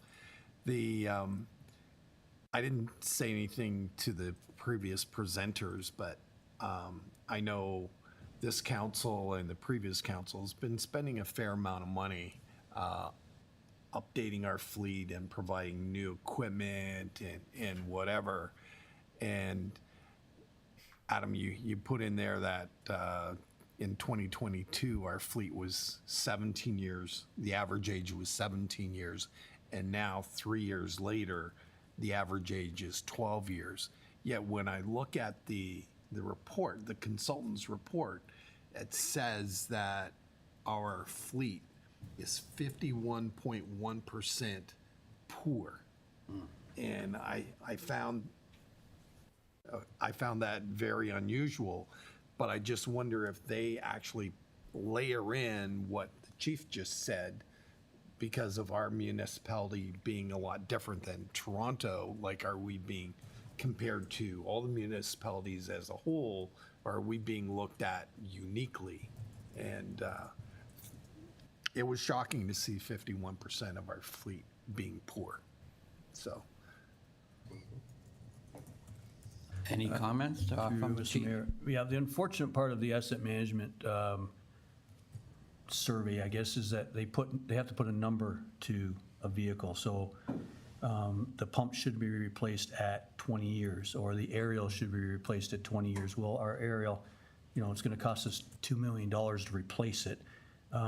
As long as we maintain it in good condition, we'll stretch that out. We'll try to get 30, maybe 35 years out of that truck. Then have it. So, but they can't put that in their consideration. They work on a set number. So they don't know that we're going to stretch it out to 35 years. They just put in there that needs to be replaced at 20. So things like that, we have to take into consideration in our asset management plan that, it shows poor, but it's not really that poor. Yeah. Any comments from the CAO? Just that was the snapshot moment in time. And for instance, that truck that we did sell a couple months back was still on our books. So that $36,000, it's a lovely story, and it's gone to a community that needs it. But also, that's a 20-year-old vehicle that we don't own here today. And those numbers would look dramatically better if the snapshot was today. So and that kind of analysis is why you always need staff, and computers won't ever completely replace us. It's happy to report. But Councillor Wink's point is very fair. Also, there was just it was an unfortunate moment in time on that snapshot because we've had 2 very aged vehicles leave the fleet, and that's how you go from 17 to 12. So the next time you get that data, a year from now, we'll be doing a report in June, and you'll be a lot happier with that. And also to the chief's point, we do have machines, because they're not called on every week or even every month. We can just get more life, and plus good maintenance and good management. I don't want to trivialize that, but also the frequency of use means you should be able to get more years out of it. So it's a happy combination of the two. That was just unfortunate timing, but next year's data will look like somehow we magically got enormously better, and it'll just be the benefit of a better snapshot moment in time. And overall, we may go from fair to just barely good. There you go. Just based on that. But Adam, I want to echo the mayor's comments about how much this council appreciates everything that you and all the volunteers do, and the limited full-time staff that we have. We really appreciate what you do for this community, and we can go to bed at night knowing that we're going to be well taken care of by you and your peers, and we thank you very much for everything that you do. Thank you, Councillor. Any other comments or questions on the presentation? I'll go to Councillor Kerr. Through you, Mr. Mayor, I guess when you get a chance to travel, as I have just recently, you appreciate the local efforts that are done. I was quite surprised at some of the equipment that I saw when I was traveling in Europe that's still in service, and the fact that you so well maintain everything. I mean, it's spotless. I was quite shocked to see some vehicles with rusted wheels, spray paint tags on the side of them, on their rescue vehicles. And I'm thinking, I should have taken pictures of it to bring it back, just so that you had a sense of what it was. But it gives me a layer of appreciation for that. And I echo Councillor Wink that we all owe you a debt of gratitude that you put that much effort into, and pride. And that's the important part of this for this town. Thank you. Thank you, Councillor. Councillor Hildebrand. Through you, Mr. Mayor. Thanks again, Adam, for your presentation. I can't tell you how much I appreciate the volunteer firemen, all the work they do, and the work they do for the town, not only as being firemen, but being ambassadors for our town. I got a question for you, and it relates to the new fire hall design as well. I was amazed that your tanker holds 78,000 gallons of water. That's almost 40 tons of water. You know, you're designing a new fire hall. The thickness of that concrete, is that all taken into account when they're designing the new fire hall? So through you, Mr. Mayor, that's over 3 trucks, sir. That's right. That's over 3 trucks. That's over 3 trucks. Oh, it's over 3 That's trucks, not yeah. one So truck. no, that's not one truck. Oh. Yeah, the largest truck that we have is 3,000 gallons. The other thing I was looking at is your presentation with rollover capacity. I've seen on Highway 3 transport truck roll over because of the soft shoulder, and they had 2 heavy rescue tow trucks trying to hold that truck from rolling over. They couldn't maintain it. Is that equipment available? Have the capacity to keep a transport truck with that kind of load from rolling over because of the soft shoulder? It was a slow motion rollover. Yep. It wasn't instant. Through you, Mr. Mayor. So in our case, so the recovery from the tow trucks, that would be a different scenario. In our case, we're worried just enough to get any extrication and eliminate any public hazard. So what we're looking for is to stabilize the tractor where the driver is, not necessarily the load. So the load would come into the recovery stage and then go into the insurance stages and so on. So we're just looking for immediate life safety in that case. Great. Okay, thank you, Councillor. Any other comments or questions?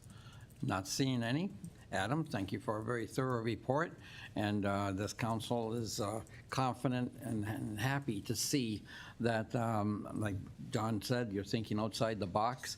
And I would like to say that I've gone with the chief to look at a fire station in Fort Erie, and there was one of the other firefighters that went with us had a notepad, what worked here, what didn't work here, and that's all going into the thoughts and planning of the new fire hall. So it's great to see we're learning what doesn't work and what's going to make Pelham even better. So that's, again, another big step, a feather in your cap for sure in the force. So thanks, Adam. And thank you all for your kind words. I appreciate that on behalf of myself and the 90-plus other firefighters in the municipality. So thank you. Appreciate it.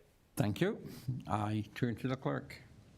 Thank you, Mr. Mayor. If there's no further discussion, I have a motion put forth by Councillor Wink, seconded by Councillor Kerr. Be it resolved that Council receive the Fire Department update presentation from Adam Arbor for information. To you, Mr. Mayor. Thank you. Any further questions or comments? Not seeing any. I'll call the vote. All those in favor? See none opposed. Motion carries. Thank you, Mr. Mayor. That brings you to the adoption of council minutes. I have a motion put forth by Councillor Wink, seconded by Councillor Niznik. Be it resolved that the following minutes be adopted as printed, circulated, and read. C10, 2025, regular meeting of council, June 4th, 2025. To you, Mr. Mayor, for any errors or omissions. Thank you. After viewing the minutes, does any councillor have any comments to make on these minutes? Not seeing any. I call the vote. All those in favor? I see none opposed. Motion carries. Thank you, Mr. Mayor. That brings you to item 10 on the agenda. If there are any items to which council would like to lift from the consent agenda, now would be the time to do so. Thank you. Any item that any councillor would like to lift on the agenda items? Not seeing any, Madam Clerk. Okay, thank you, Mr. Mayor. That brings us to the consent agenda. We have two main sections today, beginning with staff reports. So if I may, on the first, I'll again turn to the CAO. We've had minimal discussion on this, and just on the mayor's direction and decisions concerning the budget. It's worked so well for this town and for the last 2 terms I've been mayor. And again, and I think you explained it before, this whatever this mayor's, whatever the legislation means, we will follow that. But we are business as usual concerning the budget as such. Is that correct, sir? It is. I feel badly. You've done everything you could to fundamentally forswear the strong mayor powers. And ironically, you have to use the strong mayor powers not to use the strong mayor powers. It's, I think, probably lost on no one in this room, and hopefully on none of the community. But so as a pragmatic item, you have no choice but issue some mayoral directives so that we're statutorily compliant. But there's no exercise of executive control in this mechanism.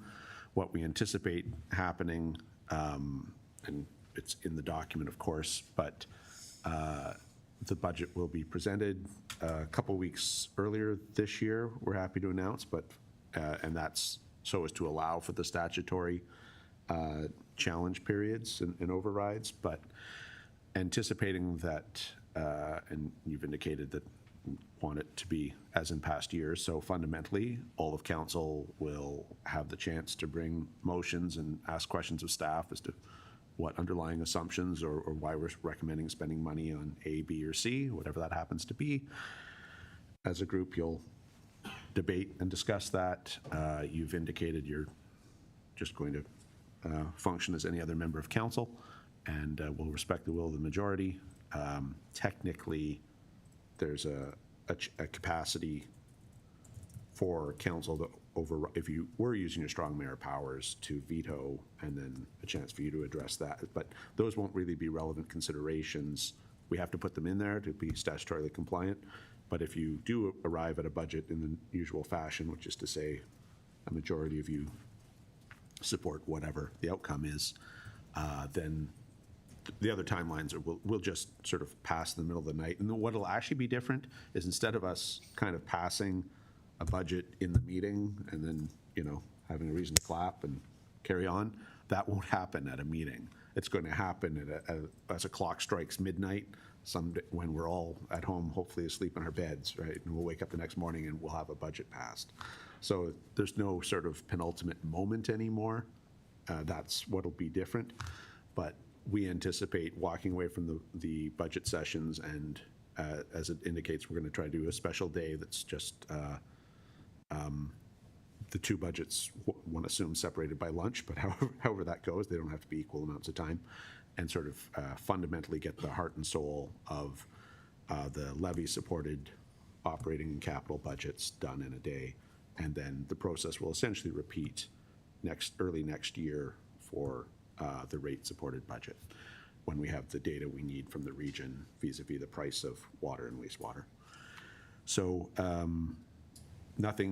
fundamentally nothing is different. There'll be, the document will have a different title, so that's the mayor, so it's statutorily compliant, but the process will be the same. The 7 of you will ask questions, make decisions, have priorities, vote as you will, and ultimately we will produce a budget as we have every other year, and we'll be ready for normal business come January 1, and hopefully very late December we'll be able to get some RFPs out the door and start, the purchasing and tendering process to get the best prices. So it will be the same. The rest is sort of just bells and whistles, but substantively you have indicated, and you continue to indicate, that we'll keep the process as close to our historic norm as we possibly can. Excellent. And the bottom line is democracy is still alive and well in the town of Pelham. So, yeah, excellent. Thank you. Any other comments from any council member on the first section?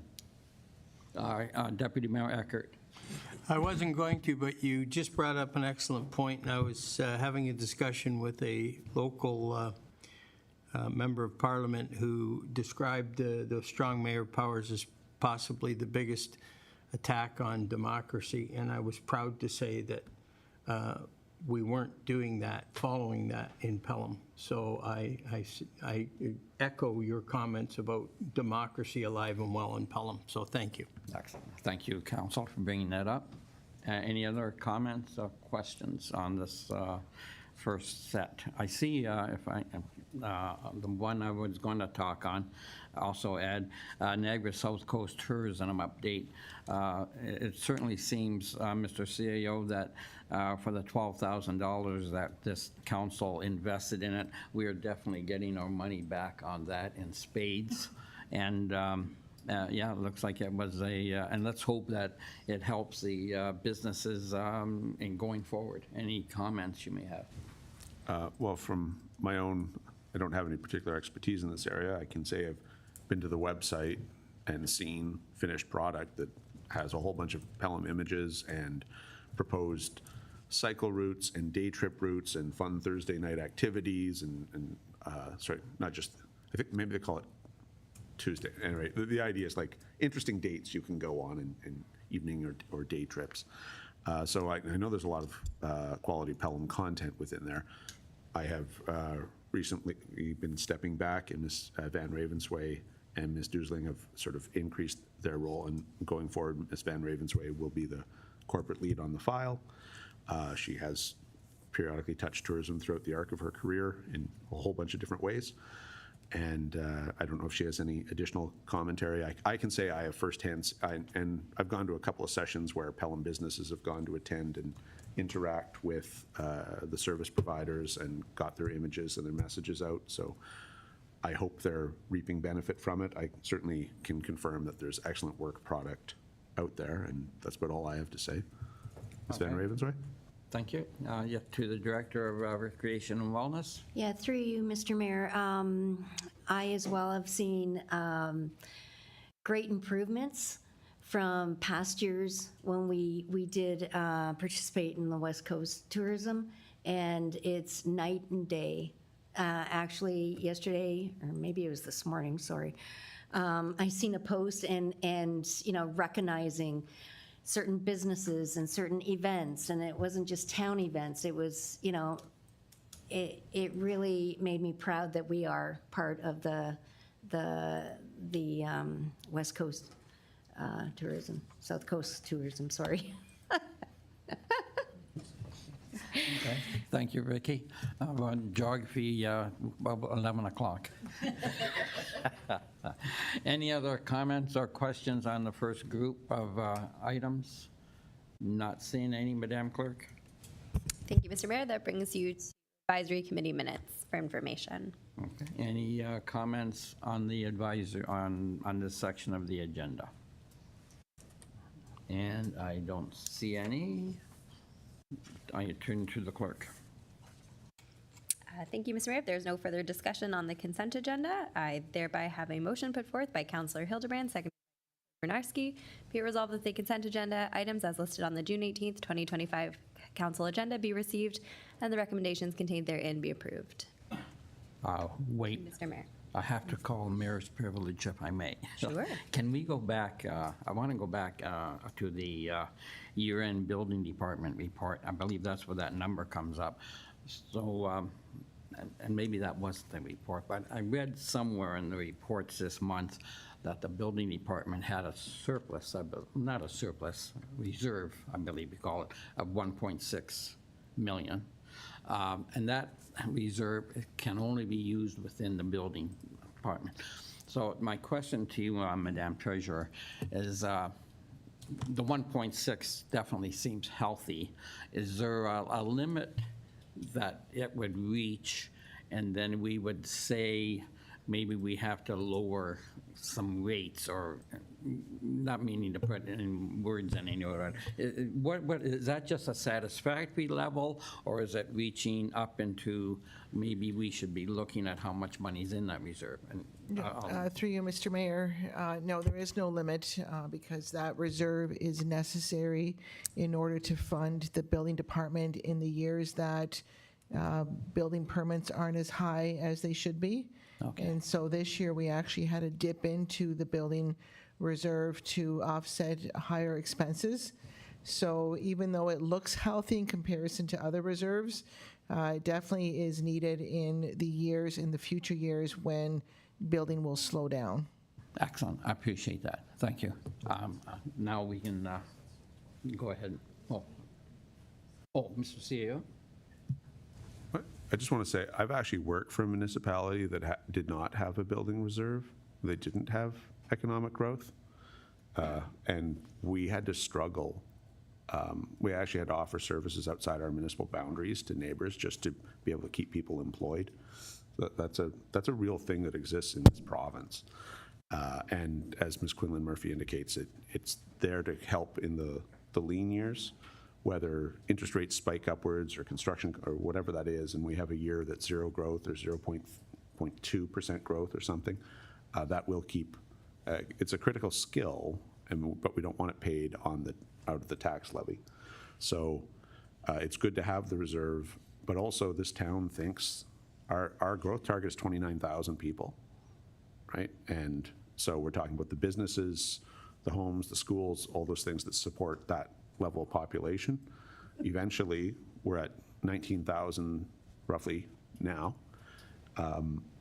What that means is eventually in future years, our growth is going to go down, and then we'll hit years, one thinks in about 15, wherein we'll still need planners and building inspectors, but not as either a smaller departments or at less, because it'll just be sort of maintenance or demolition and replacement. Like it'll be a very different kind of growth trajectory and evolution once we're built out. So we really need that reserve, and there really is. And those fees, as our consultants have indicated, are designed to cover the cost of salaries of people here and now. If they're any lower, then they're not covering the cost of salaries, and we're either taking out of the reserve or very inappropriately taking from the tax levy. So they do cover, those fees cover real costs of real people doing very high quality professional work. Excellent, and I appreciate both yours and the Director of Treasury to your answers. Thank you for that, and thank Council for letting me go back on that. Thank you. Now I turn to the clerk, and where are we at? We have a motion on the floor to receive the consent agenda items as listed. Okay, thank you. Any other questions, comments on the agenda items? Not seeing any. Call the vote. All those in favor? I see none opposed. Motion carries. Thank you, Mr. Mayor. That brings you to item 13.2, staff reports requiring action. And our first item is 13.2.1, Oak Haven Estates 1-year extension of approval of draft plan of subdivision. And I have a motion put forth by Councillor Wink, seconded by Councillor Kerr. Be resolved that Council receive report 2025-0144 for information. To you, Mr. Mayor. Okay, thank you. Before I go to council, perhaps I can go to Director of Planning. This is, again, this subdivision, this is the owners have come for an extension. I just wondered how those conversations went between you and the developers, and did you perhaps express council's impatience or thereabouts in those discussions? Thank you, Mr. Mayor. So I will say that this is a subdivision approval from 2012 that has had various extensions. And we do recognize that although the developer is moving forward, there are still a number of items to do. We have had good communications with them. The next year is a good time frame for the requirements to be met. It's doable in the next year. And they are well aware that this is their last extension moving forward. And I'll just ask Ms. Larocque to maybe provide any other comments that she feels are necessary at this time about the details of the application. Thank you. Welcome, Ms. Larocque. Thank you, Mr. Mayor. So staff have had a lot of conversations with the developer and their agent. It's the archaeological assessment that's still the hang up for them in terms of timeframes. I understand that the archaeologist should be on site very soon to get that work done. All the other work is ready to proceed, and so it is reasonable that they could receive final approval within the next year. And given that they've been advised that this is the final extension, that will hopefully push things along. And of course, you know, as staff, we're willing to assist in getting them there before the end of the year. So hopefully, next time you hear about this development, we'll be coming to you with a final approval. Now, and while you're at the microphone, if I may, so there's a pumping station that has to be, is that our responsibility, I take it, because it's infrastructure? And is that part of the holdup of all this, or what's your take on that? Mr. Mayor, at this point, the holdup hasn't been in terms of the town being able to contribute funds. We have planned for the town's contribution to the sewage pumping station in the 10-year capital forecast. And so that is noted and accounted for in there. So it's supposed to be about a 50% cost share with the developer in terms of the construction of that sewage pumping station. And of course, the town has contributed land, being the unopened road allowance of Memorial Drive. And so not all of what would be required in terms of the town's contribution would be money, because we've already contributed land. So we are planning for that, and when we're ready to, and we have all the details, we'll be bringing them forward to council in terms of that cost sharing agreement. Yes, because now I remember, Councillor, not meaning to single out anybody, let's just say council withdrew that funding or red circled it perhaps because it didn't look like it was going to go anyway. But as soon as that, all the ducks are in a row, this council will be able to extend those funds, correct? Well, we did confirm with the treasurer that it is in the budget, it's in the forecast. Again, that's part of why staff have tried to push them that this is the last extension, because it's become very hard for staff and council to plan appropriately in terms of when are these funds actually going to be needed. So that's really the intention about pushing them along. And of course, we do need this service to come to Fenwick, because we've got a lot of existing residents who are still on septic systems. So they need to be brought on to municipal services, and then that also will allow for some growth. Excellent. Councillor Kerr? Yes, this is, since I live almost next door to this and was familiar with the property, Just to bring everyone up to speed, the only thing that's been done is some rather gross tree removal and everything else. There's still stumps, there's still all kinds of stuff, and there's regrowth that's already begun to come back in. There's been zero activity on that property since about the 15th of January this year. So to hear them say that they're doing all these things, I'm finding, like I say, I go by it every day, I hear every day, I see what's going on. I also know that there was an order for soil removal from that particular site that's going to have to take place. There hasn't been one speck of activity relative to that in identifying the soils or the depths or any of that stuff has yet to be done. So I have no problem of the year extension, but I also know that the property is listed for sale with a real estate agent. So the commitment of this particular developer is somewhat circumspect in my position, because if I'm serious about developing, I don't have the property listed for sale. And I am watching very closely, because to get things into a position and finally get the town to commit a significant amount of money to a pumping station. And I do take a bit of umbrage of saying the houses along Memorial Drive and Maple Street that are on septics require sewer services. I have yet to run into one individual whose septic system has been a problem on that particular street. I live there. I've lived there for many, many years. I call that a bit of a red herring statement, saying these people need it. The only point that I would potentially see in the future that it might be necessary or desired is if they decide that they want to put a number of extra dwelling units on their sites. But the current situation with the fact that it is completely built up as is, there's no open lots available anywhere on those streets at this point, and immediately on the north side of Memorial Drive is zoned agricultural. So we have a whole other bailiwick in terms of deciding to run sewers down Maple Street as well as up Memorial Drive along with it. So I wanted to bring these highlights to council so that there's more background information to this. I read where they said, well, we're doing this and we're doing this and we're doing this. Well, living right there, the only thing I saw were the tree removal guys with the brush cutters, and they didn't even take all the wood away. In fact, there's still piles of it, and there's piles of dirt and piles of brush that are still on site. So yes, there has been some activity, but the magnitude of the activity doesn't quite match with what they've given to you when you actually visit the site. So they've taken the first step, but there's still another mile to go. That's probably the right one. Let's just say they've started the race, but they have, I don't see the finish line for them. And let's just say if it's a relay race, I don't see the other runners present that are supposed to pick this up and keep this thing moving. Okay, thank you. And then, of course, to you, Ms. Lewak, if a new player comes into possession of this property, then it's basically starting at ground zero again. Like they won't be held to the one-year extension, or how would that work? Through you, Mr. Mayor.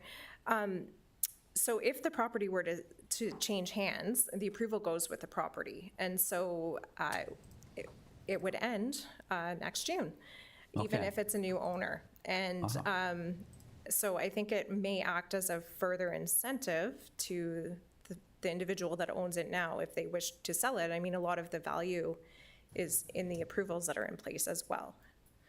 Yes. Yeah. Stay tuned for further updates. Okay, any other, Councilor Bernarski? Through you, Mr. Mayor, and just kind of following along with Councilor Kerr's comments, when I looked at the client that Cortec suggested, I mean, their website says that they are temporarily closed, and when you go to the website, it's actually like the domain does not exist any longer. So I'm just wondering if that is further down the line of the client, and if things are just not going so smoothly for them, and if that's some of the progress that's not happening. And I guess that was my follow-up question would be, what happens if that's the case where, operations shut down for them, what happens to the site? But if they're selling, all of this as it sits would move to the next buyer, is that right? Through you, Mr. Mayor. That's correct. The approvals go with the land, and so if somebody were to acquire it within the next couple of months, again, approvals would cease to exist next June. Of course, they've already, I'm sorry. No, so then I just wonder, so the the construction company, the developer listed, I'm just wondering if they are truly closed, or if they are in operation, in business, or if you have any insight into that. Through you, Mr. Mayor. We have had meetings and conversations with them. I can't speak to the status of their operation or their company at this point, but they have been in dialogue with us. Okay, thank you, Counselor. And of course, it is by, if the new owner did come into play, and if they made it, it would be totally up to them to come to this council, and this council couldn't decide again to issue another extension? Is that a possibility? Mr. Mayor, that is a possibility. Approval authority for extensions has been delegated to the director, but should we receive another extension request, I'm sure we can bring a report to you again next year. Okay. Well, I don't think this story is finished yet. Okay, thank you. Any other questions and comments? Not seeing any. I turn to the clerk. Thank you, Mr. Mayor. We do have a motion on the floor to receive the report for information. Okay, thank you. Not seeing any other comments and questions. Call the vote. All those in favor? Seeing none opposed, motion carries. Thank you, Mr. Mayor. Our next staff report is 13.2.2, AM-02-2025, Recommendation Report, Summersides Village Extension. And I have a motion put forth by Councillor Niznik, seconded by Councillor Bernarski. Be it resolved that Council receive Report 2025-0131 for information, and that Council directs planning staff to prepare the necessary zoning bylaw amendment for Council's consideration at the next regular meeting of Council, and that Council approve the draft plan of subdivision attached as Appendix A, subject to the conditions in Appendix B. To you, Mr. Mayor. Thank you. Any comments or question on this agenda item? Not seeing any. Call the vote. All those in favor? See none opposed, motion carries. Thank you, Mr. Mayor. That brings you to item 16, and I have a motion put forth by Councillor Hildebrand, seconded by Deputy Mayor Eckert. Be it resolved that Council of the Town of Pelham, having given due consideration to the following bylaws, do now read a first, second, and third time and do pass same, and that the mayor and clerk be and are hereby authorized to sign and seal the bylaws. Number 1, 34-2025, being a bylaw to amend 13-2023, confirming various appointments to advisory committees of the Town of Pelham for the 2022-2026 term, and to appoint a member to the Pelham Finance and Audit Committee. 35-2025, being a bylaw to appoint Jessica Passant as a building inspector for the corporation of the Town of Pelham. And bylaw, where's the number there? 36-2025, being a bylaw to authorize the execution of public event agreements with 4 licensed establishments in the Town of Pelham, and to repeal 42-2024. To you, Mr. Mayor. Yeah, thank you. So I have a question on number 2, being a bylaw to appoint Jessica Passant. So is she a member of our staff now, and she's just upgraded her qualifications, or is this a new hire to Director of Planning? Through you, Mr. Mayor, she is a diligent part of our team upstairs in the building division, and she has been obtaining additional qualifications so she can help out more on job sites or through plans review. Excellent. Yeah, great to hear that. Thank you.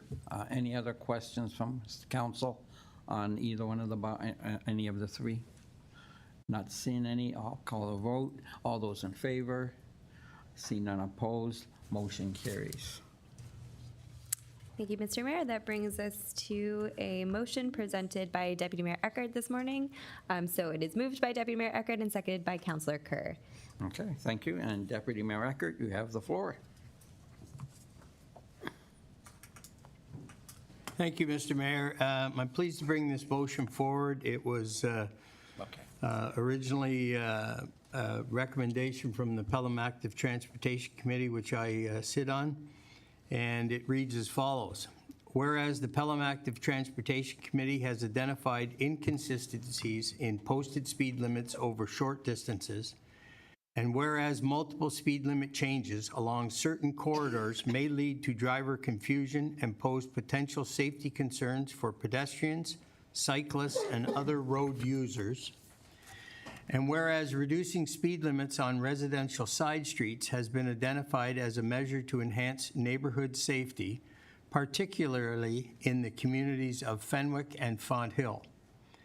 Now therefore be it resolved that council directs staff to prepare a report examining the feasibility and associated costs of, 1, addressing frequent changes in posted speed limits over short distances, including but not limited to Canberra Road and South Pelham Road, standardizing speed limits along those and other identified routes to improve consistency and clarity for road users, and reducing speed limits to 40 kilometers per hour on designated side streets in Fenwick and Font Hill, and that the report be brought back to council by October 2025. Thank you, Deputy Mayor Eckert. Any comments you wish to make on your motion? Yes, thank you, Mr. Mayor. I'll be as brief as I possibly can. When we're talking about the, we've talked about it before, but the inconsistencies in speed limits and where they go from one speed limit to another, and in particular, if you look at Canberra Road into Fenwick, the speed limit there actually changes 5 times.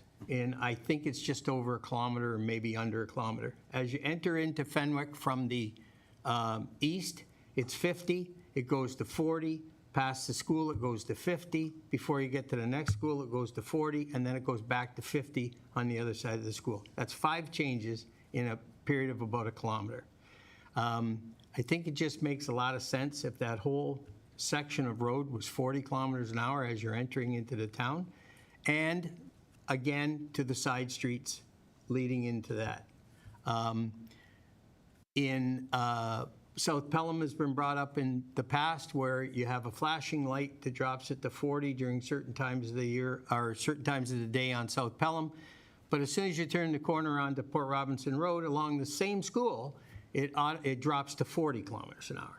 And then if you're on South Pelham and the light's flashing, you go to 40, but then you get the speed up to 50 to come into town, where we're seeing a large developments of buildings, residences geared towards seniors, the large development of age in place by Mountain View. We've just got 2 notifications of buildings in the works on Meridian Way, the Emmett Street project. We had a presentation from the Seniors Advisory Committee where our demographics, I think 51% of Pelham is seniors now. We want to make this a more pedestrian-friendly, cyclist-friendly, where these people can walk in safety. We had a presentation this morning from the fire department that I think everybody should realize that when speed limits are reduced, number of accidents are reduced and the severity of the accidents are reduced. So for a variety of reasons, mainly for the safety of people of the town of Pelham, motorists, cyclists, and pedestrians, but also for a cost savings, the Pelham Active Transportation Committee is pushing for this, and I would like to see a report from Public Works outlining the possibility of that. Some of it may be because we have a unique, if you go into St. Catharines, all the side streets are 40 kilometers an hour. Boom, that's it. The main streets, whether they're regional roads or City of St. Catharines roads, are the regular 50. I was just in London on the weekend, main streets downtown London, 40 kilometers an hour.